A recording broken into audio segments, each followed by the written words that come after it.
Hello दोस्तों, आप सभी का मेरे चैनल पर फिर से स्वागत है। आज हम केरला बीओई 2018 का जो पेपर था उसके सेकंड पेपर का फर्स्ट पार्ट, यानी दो पार्ट उसमें आए थे, पार्ट ए और पार्ट बी। तो पार्ट ए हम सॉल्व करेंगे, ठीक है। तो उसमें ज़्यादातर थ्योरेटिकल क्वेश्चन आए थे, एक न्यूमेरिकल था, तो उसको भी हम देखेंगे कि कैसे सॉल्व करना है। तो स्टार्ट करते हैं अपना टॉपिक। फर्स्ट क्वेश्चन था कि list any 5 disadvantage of pulverise coal firing over stoker firing.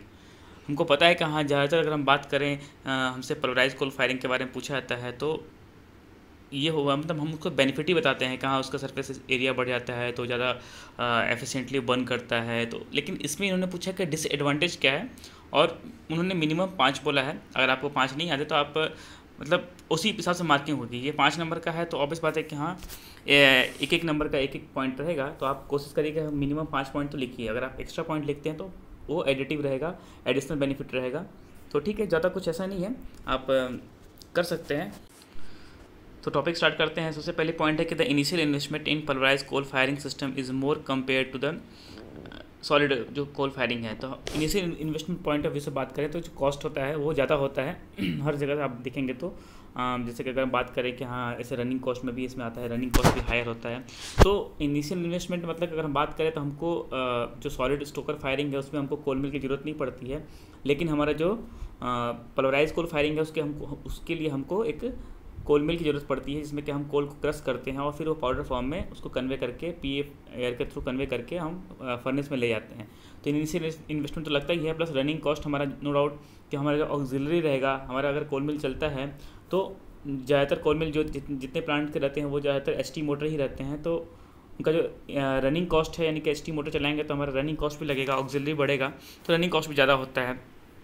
This type of process required additional equipment to crush, जैसा कि हम बात कर रहे हैं कि हाँ कोयला हमको चाहिए।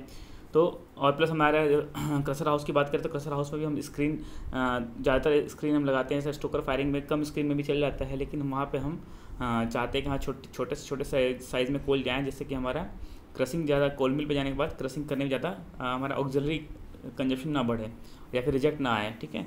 तो वहाँ पे मैं कॉस्ट बढ़ जाता है। दूसरी बात करें कि हाँ देर में भी ये possibility of explosion because the coal burn like gas. हमको पता है कि हाँ पल्वराइज कोल फायरिंग में क्या होता है कि फाइंस कोल फाइननेस बहुत ज़्यादा होती है। तो ये क्या होता है कि जैसे ही हमारा पीए एयर का थ्रू फर्नेस जाता है तो एक तरह से गैसेस फ्यूल की तरफ बर्न करता है। तो देर में भी चांसेस कि हाँ अगर वहाँ पे क्या होता है कि अगर huge amount of CO formation हो जाता है तो एक्सप्लोजन के चांसेस ज़्यादा रहते हैं। अगर हमारा किसी भी रीजन से फ्लेम फेलियर हो जाता है और अचानक कहीं से हमारा इग्नाइट होता है फ्लेम, तो एक्सप्लोजन के चांसेस ज़्यादा रहते हैं as compare to stoker firing में। स्टोकर फायरिंग में एक्सप्लोजन के चांसेस बहुत कम होते हैं, ठीक है। अगर बात करेंगे हाँ फ्रिक्वेंट सूट ब्लोइंग रिक्वायरमेंट होता है, क्योंकि यह रहता है कि फाइन कोल होने की वजह से एस जनरेशन जो होता है वो बहुत ज़्यादा होता है। अगर हम बात करें फ्लाई एस जनरेशन बहुत ज़्यादा होता है। तो क्या होता है कि जो फाइन्स कोल के फ्लाइएस हैं वो जो स्टिक कर जाते हैं हमारा फर्नेस वॉल पे, सुपर हीटर्स में, इकोनोमाइजर्स में, ये सब क्या होता है APH में। तो हमको क्या होता है कि हाँ सूट ब्लिंग ज़रूरत से ज़्यादा करनी पड़ती है एज़ कम्पेयर टू हमारा स्टोकर फायरिंग वाले में हमको सूट ब्लिंग कम करना पड़ता है as compare to pulverise coal firing में। दूसरा हम बात करिए 5 पॉइंट हुआ है, छठा पॉइंट भी आप लिख सकते हैं कि need and extra bottom ash conveying system. Stoker firing में हमको बात करते हैं कि हाँ स्टोकर फायरिंग में हमको ज़्यादातर फ्लाई एज कन्विंग सिस्टम ही ज़रूरत पड़ती है। बॉटम एज के लिए भी हम उतना नहीं रखते, लेकिन हमको जो ये अपना पल्वराइज कोल फायरिंग है बॉटम एज के लिए हमको रखते हैं। वहाँ पे स्ट्रिपर कूलर या फिर हम बेडेस कूलर का यूज़ करते हैं। अगर हमारा स्टोकर कोल फायरिंग है, हमको बेड मटेरियल अगर निकालना है या फिर ड्रेन भी कर देते हैं तो उसको हम मैनुअली कन्वे कर देते हैं। लेकिन ऐसा हम पल्वराइज कोल फायरिंग में नहीं कर सकते। हमको एक बॉटम एस ज़रूरत पड़ता ही है। वो दो तरीके से होता है, या तो इधर वेट होता है, यानी कि हम उसको वेट मतलब पानी से भरे हुए संप में बॉटम एस को गिराते हैं, या फिर ड्राई बॉटम एस होता है। तो दो तरह के बॉटम एस सिस्टम को रनिंग इक्विपमेंट बोल सकते हैं कि एक एक्स्ट्रा कॉस्ट उसका भी लग जाता है हमको पल्वराइज कोल फायरिंग में। तो ये कॉस्ट के पॉइंट ऑफ व्यू से ज़्यादा एक्सपेंसिव होता है, ठीक है। तो ये हमारा 5 पॉइंट हुआ, हमने इसको 6 के पॉइंट में डिस्कस किया। अगर आपको और भी पॉइंट्स आते हैं तो आप उसको लिख सकते हैं, बट बहुत ज़्यादा एक्सप्लेन करने की जरूरत नहीं है, क्योंकि सेकंड पार्ट में जो था क्वेश्चन वो 12 नंबर्स के थे, 12 मार्क्स के थे। तो उनको अटैम्प्ट करने के लिए हमें ज़्यादा नंबर ऑफ पॉइंट लिखने पड़ेंगे।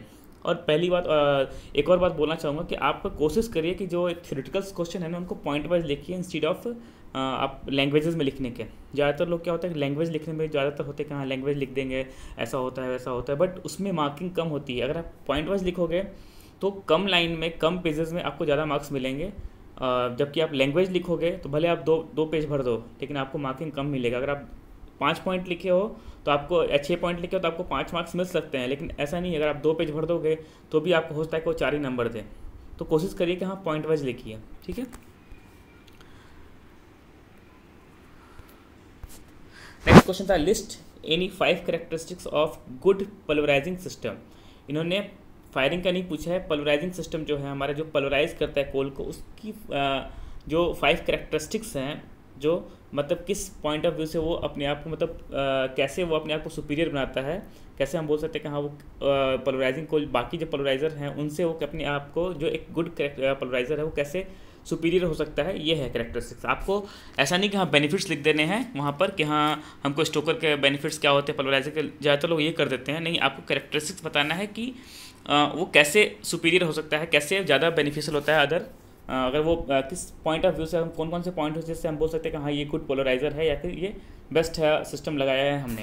तो उसमें हम क्या कहते हैं, it will produce a high quality of coal, quality fine coals. अगर ये ज़्यादा फाइनेस्ट कोल रहेंगे तो ऑब्वियस बात है कि हाँ हमको एक लिमिटेशन होता है कि 80% ऑफ 200 में सीव से हमारा बोलते हैं कि हम मोर देन 80% पास होना चाहिए, तो हम मानते हैं कि हाँ वो पोलराइजर गुड है, ठीक है। क्योंकि उससे नीचे होता है तो हम मानते हैं कि हाँ फिर वो क्या होता है कि क्रसिंग पॉइंट ज़्यादा क्रस करना पड़ता है, फिर जो इससे 200 में से जो साइज़ कम होते हैं वो नीचे गिर जाते हैं, फिर से वो पोलराइज होते हैं, फिर पीए के थ्रू जाते हैं। तो ये रिपीटेटिंग पॉइंट ऑफ व्यू से आप होता रहता है, तो हमारा पावर कंजप्शन बढ़ता रहता है। लेकिन अगर वो पोलराइजर एक ही 2 बार में 200 मेस को पार कर लेता है, 70-80% पास करता है, तो इसका मतलब कि वो गुड है, वो एफिशिएंटली वर्क कर रहा है, उसमें कोई ऐसा इरोजन नहीं हुआ है, या फिर आप बोल सकते हैं कि हाँ उसमें कोई मेंटेनेंस ज़रूरत नहीं है, वो परफेक्ट है चलाने में, ठीक है। दूसरा बात करें कि हाँ minimum reject from the pulveriser, अगर रिजेक्ट कम आ रहा है तो ऑब्वियस हमारा पोलराइजर गुड कंडीशन में है। तीसरी बात करें having protection against fire. Pulveriser में हमारे कोल मिल में ज़्यादातर फायर के चांसेस होते हैं, क्योंकि वहाँ पर हमारा एयर भी मौजूद होता है, हीट भी लिबरेट करते हैं, हॉट पे पीयर देते हैं, प्लस उसमें रनिंग इक्विपमेंट्स भी होते हैं। तो वहाँ पे ज़्यादातर कई बार चांसेस होते हैं कि रिजेक्ट अगर फ्रिक्वेंट नहीं निकलता है तो हमारा उसमें फायरिंग के चांसेस बहुत बार होते हैं, क्योंकि टेम्परेचर भी हम लगभग हमारा पीए का टेम्परेचर 200-250 से ऊपर रखते हैं टेम्परेचर। तो जो एक फायर यानी कि फायरिंग के लिए जो चीज़ें वहाँ पर चाहिए एक जगह पर, वो तीनों चाहिए। क्योंकि हम बात करेंगे फायर के लिए हमको क्या चाहिए, एयर चाहिए, ठीक है, फ्यूल चाहिए और फायर चाहिए, हीट चाहिए। तो तीनों चीज़ें यहाँ पर होती हैं, पोलराइजर में अवेलेबल होती हैं। लेकिन वहाँ पर हमको इस फायर को प्रोटेक्ट करने के लिए, क्योंकि अगर एक बार फायर पकड़ लिया तो अंदर बहुत सारी चीज़ों को डैमेज करेगा, तो हमको उसके प्रोटेक्शन में ऐसा फायर सिस्टम होना चाहिए कि अगर उसमें फायर पकड़ता है तो तुरंत वो एक्टिवेट हो। हम क्या करते हैं, नाइट्रोजन की पर्जिंग करते हैं, या फिर स्टीम का भी देते हैं, स्टीम पॉइंट देते हैं, जिससे कि हाँ स्टीम पर्ज होगा तो हमारा वहाँ अगर उसमें फायरिंग या स्मोक आ रहा है तो वो तुरंत ख़त्म, किल हो जाएगा। मिनिमम मेंटेनेंस रिक्वायर्ड, अगर वो फ्रिक्वेंट मेंटेनेंस हो रहा है इसका मतलब क्वालिटी इशू है, ठीक है। लो ऑपरेटिंग कॉस्ट, ऑब्वियस बात है कि हाँ अगर मेंटेनेंस के बाद हम चलाते हैं तो ऑपरेटिंग कॉस्ट कम लगेगा, फ्रिक्वेंट फ्रीली मूव कर रहा है, ठीक है। इजी टू ऑपरेट, अंडरस्टैंडिंग में भी होना चाहिए कि हाँ जो ऑपरेटर है या फिर जो इंजीनियर या फिर जो भी डीसीएस पे है या फिर नीचे फील्ड में है, अगर वो ऑपरेट करने में इजी टू अंडरस्टैंड है तो वो अच्छे से चलाएगा और अच्छे से उसको ऑपरेट करेगा। तो ठीक है, एक गुड पोलराइजर की क्वालिटी होती है कि हाँ हमें बहुत कॉम्प्लिकेटेड ना हो सिस्टम, बहुत ईजी समझ में आ जाए, ये भी एक कैरेक्टरिस्टिक्स हुए। Various protection to prevent damages, हम जैसे बात करें कि हाँ फायर प्रोटेक्शन के लिए था, तो वैसे ही हमारा अगर ओवर करंट होता है या फिर रिजेक्ट में होता है तो मतलब बहुत उसमें प्रोटेक्शन भी होना चाहिए कि हमारा एयर टेम्परेचर कितना होना चाहिए, मिनिमम एयर कितनी रिक्वायरमेंट होनी चाहिए, ठीक है। पोलराइजर में सील एयर प्रोवाइड करते हैं, कहाँ उस सील एयर का प्रेशर कितना होना चाहिए जिससे कि हमारा उसके सील को डैमेजेस ना हो, ऑयल में मिक्सिंग ना हो फ्यूल का। तो ये सब चीज़ें प्रोटेक्शन होने चाहिए, हाई टेम्परेचर प्रोटेक्शन होने चाहिए। तो ये सब एक गुड कैरेक्टरिस्टिक्स होता है कि हाँ एक पोलराइजर जो अच्छे से काम करेगा, ये पॉइंट्स उसके होते हैं। नेक्स्ट क्वेश्चन है, if static draft produce by a stack मतलब चिमनी का द्वारा 17.65 वाटर MWC है, तो find the height of chimney for maximum rate of discharge of hot gases through it, ठीक है। इफ एम्बिएंट टेम्परेचर दिया है 27 डिग्री सेंटीग्रेड में। तो ये फार्मूला बेस्ड क्वेश्चन है, इसके ऊपर हम चिमनी ड्राफ्ट जो है उसके ऊपर में पूरा चैप्टर है, अच्छा खासा चैप्टर है, और जो फार्मूला भी है उसका डेरिवेशन भी होता है कि मैक्सिमम डिस्चार्ज में, क्योंकि इसमें जो क्वेश्चन पेपर में पूछा है कि इन्होंने स्पेसिफाई किया है कि मैक्सिमम रेट ऑफ डिस्चार्ज के केस में पूछा गया है, ठीक है। किसी एक स्पेसिफिक टेम्परेचर पे नहीं पूछा है इन्होंने, बाकी नॉर्मली फार्मूला ये होता है, इन्होंने एक दे देते हैं कि एम्बिएंट टेम्परेचर के लिए कितना डिज़ाइन होगा, अगर हम इस फ्लू गैस का टेम्परेचर इसके लिए कितना डिज़ाइन होगा, तो ऐसा नहीं दिया इन्होंने, मैक्सिमम डिस्चार्ज के लिए पूछा है। तो फार्मूला होता है, अगर हम बात करें चिमनी ड्राफ्ट का, एच डेस is equal to 353H under bracket 1/TA minus W plus 1/W to T। इसको हम डेरिवेट करेंगे, आप ज़्यादा स्ट्रेस ना लिए। आप अगर आपने नहीं पढ़ा है तो पूरा चैप्टर है और इसको हम डिस्कस करेंगे, या तो PPT पे डिस्कस करेंगे और या फिर हम इसको बोर्ड पे डिस्कस करेंगे, ठीक है। तो मैक्सिमम डिस्चार्ज के केस में क्या होता है कि फार्मूला शॉर्ट हो जाता है, और in the case of maximum discharge H डेस इज इक्वल टू 353H/2TA हो जाता है एम्बिएंट एयर टेम्परेचर का, और ये एब्सोल्यूट टेम्परेचर पे लेते हैं, इसलिए 273 प्लस करना मत कीजिएगा, ठीक है। तो बहुत इजी है, फार्मूला पुट करेंगे और देख पा रहे हैं कि आंसर भी बहुत सिंपल में आता है कि 30 मीटर आता है, यानी कि हमको लगता है कि जो चिमनी की हाइट है वो 30 मीटर है, एग्जैक्ट कट हो जाता है। तो आंसर हमको लगेगा जब, क्योंकि नॉर्मली क्या होता है जब हमको एग्जैक्ट वैल्यू आती है तो हमको लगता है कि हाँ वो आंसर सही है, तो आप एक तरह से कंफर्म कर सकते हैं कि हाँ ये आंसर एकदम सही है। नेक्स्ट क्वेश्चन था, when do chimney emit blackish smoke, how to ensure proper stack emission, ठीक है। ब्लैकिश स्मोक के बारे में हमें पता है कि अगर वो इनकम्प्लीट कंबस्टन है तो हमारा ब्लैकिश स्मोक जनरेट होगा, ठीक है, ये तो हमको सबको पता है। ब्लैकिश स्मोक होने का क्या रीज़न है, अगर हमको ये 5 नंबर क्वेश्चन में हमको दो पॉइंट उन्होंने पूछ दिया है कि कब वो ब्लैकिश स्मोक प्रोड्यूस करेगा, और दूसरी बात पूछा है कि हाँ how to ensure proper stack emission, ठीक है। तो प्रॉपर स्टैक इमिशन के लिए भी इन्होंने पूछा है, तो हमको ये 2 पार्ट में बताना है, और भले ये 5 नंबर का क्वेश्चन है लेकिन हमको थोड़ा सा इसमें लिखना पड़ेगा। हम चाहें तो 2 लाइन में भी लिख सकते हैं कि हाँ इनकम्प्लीट कंबस्टिंग के कारण या फिर कार्बन मोनोऑक्साइड फॉर्म होता है तो हमारा ब्लैकिश स्मोक आता है, ठीक है। तो हम उसको फार्मूला के पॉइंट ऑफ व्यू से लिखेंगे कि हाँ एक रिएक्शन भी लिख देंगे ताकि हमको एक एक्स्ट्रा बेनिफिट मिले और हमारे मार्क्स कम ना हो।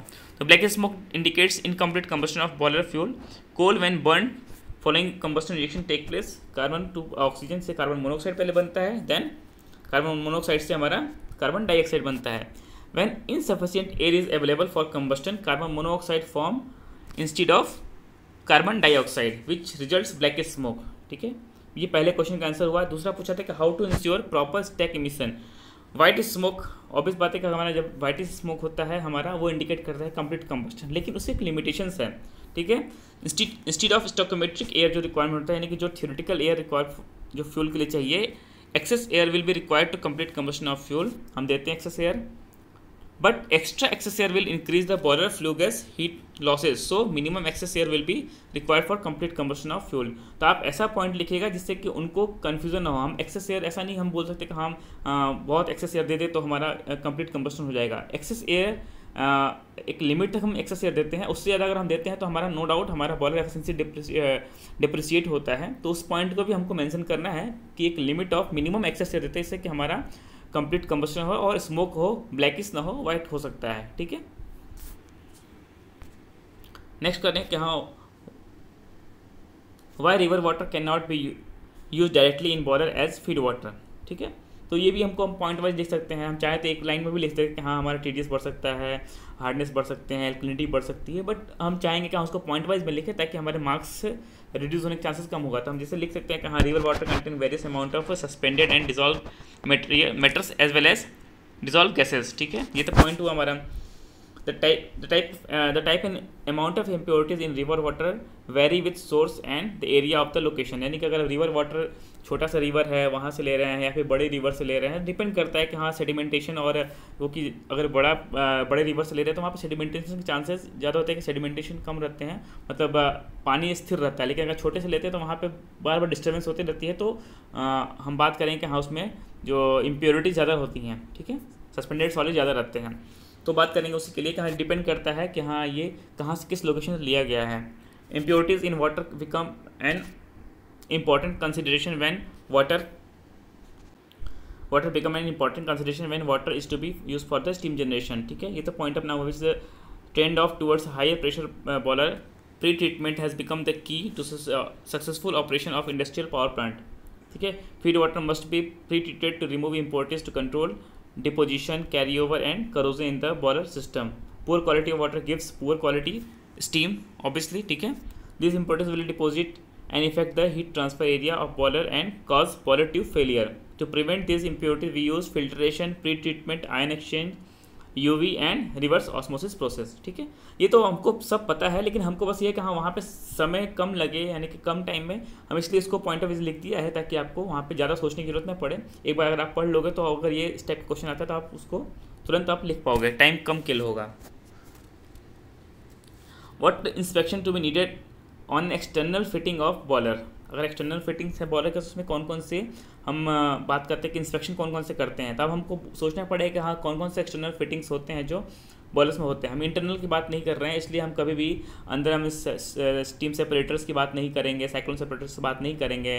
उनके जो लाइन्स हैं हमारे एचपी डोजिंग पंप की लाइन्स जो अंदर हैं ड्रम के अंदर, ड्रम इंटरनल्स की हम बात नहीं करेंगे। इन्होंने एक्सटर्नल फिटिंग्स की बात की है, तो एक्सटर्नल फिटिंग्स में क्या होता है अगर हम ध्यान दें तो बहुत ईजिली हम देख सकते हैं गेज ग्लास हमारे होते हैं, प्रेशर टेम्परेचर गेजेस होते हैं, ठीक है, हाइड्रा स्टेप्स होते हैं, फिट चेक वॉल्व होता है, बाकी हमारा अगर और भी वॉल्व हम करते हैं एनआरवीज होते हैं। ये सब इन सब के बारे में हम लिख देंगे कि हाँ इनकी जो इंस्पेक्शन होता है कि हम जब शट डाउन लेते हैं तो हम यहाँ अगर वॉल्व जो भी है वो पासिंग तो नहीं हो रहा है, तो आप पॉइंट वाइज वो सब चीज़ें लिखी हैं कि हाँ जो वॉल्व है वो पास तो नहीं हुए हैं। कैलिब्रेशन जैसे हम बात करेंगे, एक्स्ट्रा फिटिंग में हमारा O2 ऑक्सीजन एनालाइजर भी आता है तो उसका कैलिब्रेशन करते हैं कि वैसा तो नहीं है। फर्नेस कैमरा भी होता है, जब पल्वराइज फ्यूल फायर बॉयलर होते हैं उसमें हम फर्नेस कैमरा लगा के रखते हैं तो उस कैमरे का भी देखते हैं कि हाँ कैमरा सही काम तो कर रहा है ना, कैसा तो नहीं कि हाँ वो मतलब सही काम नहीं कर रहा है, उसमें ब्लैकिश डिपोजिशंस हो गया है, तो इन सब का भी हम बोलते हैं कि हाँ एक्सटर्नल फिटिंग के पॉइंट में गेज ग्लास है उसमें डिपोजिशन तो नहीं हो गया है, जैसे कि हाँ उसमें एरर आ रहा है।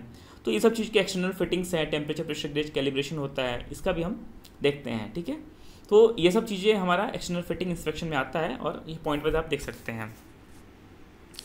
Y we give blow down to the boiler, no doubt सबको पता है ब्लो डाउन हमारे देने का मतलब क्या है। आप चाहे तो एक लाइन में लिख सकते हो, लेकिन आप कोशिश करिए कि हाँ पॉइंट वाइज लिखिए ताकि आपको ये 5 नंबर के क्वेश्चन में एक भी नंबर कट ना हो। ठीक है, तो reduce salt concentration of boiler. ठीक है, अगर हमारा जैसे से हम बात करते हैं कि हमारा ड्रम के अंदर जैसे से इवोपरेशन होता है, स्टीम सेपरेट होता है, हम पहले भी डिस्कस कर चुके हैं जब बात किए थे, हमने पढ़ा था डाउन कमर के बारे में, ड्रम में पढ़ा था कि हाँ क्या क्या होता है, क्या क्या चीज़ें होती हैं, तो हम पहले बहुत बोल चुके हैं कि हाँ जैसे से वहाँ पे स्टीम सेपरेट होता रहता है तो कंसंट्रेशन ऑफ जो बात करें कि हाँ वाटर का कंसंट्रेशन बढ़ता रहता है क्योंकि वहाँ से स्टीम सेपरेट हो जाता है, लेकिन इम्प्योरिटीज़ रह जाती हैं, तो उस इम्प्योरिटीज़ को उस कंसंट्रेशन को कम करने के लिए हम ब्लो डाउन देते हैं। तो हम चाहे तो एक लाइन में लिख दें कि हाँ जो इम्प्योरिटीज़ बढ़ी, क्योंकि हम आप देखेंगे तो जहाँ पे भी कंडक्टिविटी का अगर हम बात करें कि हाँ स्टीम में कंडक्टिविटी की लिमिट 7 माइक्रो सीमेंस है, तो हम बात करेंगे कि हाँ यहाँ पे जो ड्रम का है वहाँ पर क्या करते हैं 70 माइक्रो सीमेंस तक रहता है, ठीक है, पर सेंटीमीटर में। तो ये क्योंकि हमें पता है कि उसकी लिमिट जो है कंसंट्रेशन वहाँ पे ज़्यादा होता है, तो उस कंसंट्रेशन को कम करने के अब हमें क्या करना है कि उस कंसंट्रेशन में क्या क्या चीज़ें हैं, किस किस चीज़ें से वो कंसंट्रेट होता है, वो चीज़ें बस लिख देनी है। ठीक है, रिड्यूस का salt concentration, reduce silica concentration in boiler drum, reduce conductivity in boiler drum, phosphate concentration, reduce drum high level. हाँ ये सबसे एक एडिटिव पॉइंट एक्स्ट्रा बेनिफिट हो जाता है कि अगर हमारा ड्रम हाई लेवल जाता है तो उसमें हम अगर IBD देते हैं तो हमारा ड्रम लो आ जाता है, एक एक्स्ट्रा बेनिफिट हो जाता है। Reduce hardness in boiler water, alkalinity and sludge, सबसे इंपॉर्टेंट कि अगर हमारा क्या होता है कि हम फॉस्फेट डोजिंग इसीलिए करते हैं ताकि हमारा वहाँ पे जो भी हमारा एल्कलिनिटी हार्डनेस है वो स्लज के फॉर्म में, जो कैल्शियम और मैग्नीशियम का हार्डनेस है वो स्लज फॉर्म करे और स्लज को हम वहाँ से ब्लो डाउन के थ्रू निकाल सकें। तो ये हमारा क्वेश्चन पेपर था और आई थिंक आपको समझ में आया होगा। काफ़ी कोशिश किया है मैंने सिंपल बनाने का पॉइंट वाइज, तो आप एक बार देख लोगे तो भी समझ में आएगा, ज़्यादा पूरा आपको एक्सप्लेनेशन सुनने की ज़रूरत नहीं है। ठीक है, मिलते हैं अपने नेक्स्ट टॉपिक में, तब तक के लिए thank you so much, bye bye.